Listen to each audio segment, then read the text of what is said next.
చాలా మంది కోరుకున్న కోరికలు తీరాలని ఇష్టమైన దేవుళ్ళకి మొక్కులు మొక్కుతుంటారు. ఇక కొందరు ముందుగానే ముడుపులు కూడా కడతారు. కొందరు మాత్రం అనుకున్న కోరికలు నెరవేరితే ప్రత్యేక పూజలు చేస్తామనో పెద్ద పెద్ద కానుకలు అప్పచెప్తామనో వాళ్ళకు నచ్చినట్లు మొక్కుకుంటారు.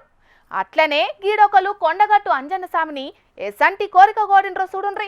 మా ఎమ్మెల్యే మేడిపల్లి సత్యమన్నకు మంత్రి పదవి రావాలి దేవుడా. మంత్రి పదవి వస్తే మా ఊరు నుంచి కొండగట్టు ఆంజనేయ స్వామి గుడిదాకా కుటుంబ సమేతంగా పాదయాత్ర చేస్తాము. ఆంజనేయ స్వామి మీ ఆశీర్వాదంతో power star Pawan Kalyan deputy CM అయ్యిండు. అట్లనే మా సత్యమన్న కూడా మంత్రి పదవి వచ్చేటట్టు దీవించి స్వామి అని ఊరు పేరు లేని ఒక భక్తుడు కొండగట్టు అంజన్న దేవాలయంలో హుండీలా చిట్టి రాసేసిండు. ఇక హుండీ లెక్క పెట్టేటోళ్లకు పైసలు కానొచ్చేది ఈ కాగితం కానొచ్చే వరకు ఏందని ఇప్పి చూస్తే ఈ ముచ్చట బయట పడ్డది. పిల్లగాళ్ళు కదా 10వ తరగతిలో ఇంటర్లో పాస్ చేయించు స్వామిని కొండకచ్చి దర్శనం చేసుకుంటారని చిట్టి రాసేసినట్టు చొప్పదండి ఎమ్మెల్యే మేడిపల్లి సత్యమన్నకు బగ్గా వీరాభిమాని కావచ్చు. మా అన్నకు సుతం మంత్రి పదవి రావాలని పని చేసినట్టున్నాడు. ఇక ఇదివరకు ఒక అన్న అయితే కోమటిరెడ్డి రాజగోపాల్ రెడ్డి సార్కు మంత్రి పదవి రావాలని ఏకంగా పాదయాత్ర కూడా చేసిండు. కాకుంటే ఇక్కడ అసలు ముచ్చట ఏందంటే దేవుడు వరం ఇవ్వడానికి సిద్ధంగా ఉన్న అధిష్టానం అనే పూజారి కరుణించే పరిస్థితి లేదు కాబట్టి తెలంగాణలో సర్కారు ఏర్పాటై ఏడాది అర్థమైన మంత్రి పదవుల కోసానికి ఎదురు చూస్తున్న కోరిక వాళ్ళ అభిమానుల కోరిక మాత్రం నెరవేర్తలేదు. మరి చేతి పార్టీ అధిష్టానం మంత్రి పదవులు ఎప్పటి వరకు భర్తీ చేస్తుందో, ఎవరెవరికి కొత్తగా మంత్రి పదవులు ఇస్తుందో, లేకుంటే ఉన్నోళ్ళ ఎవరి మంత్రి పదవులు ఉడవిక్తుందో ఎవరికి తెలియదు.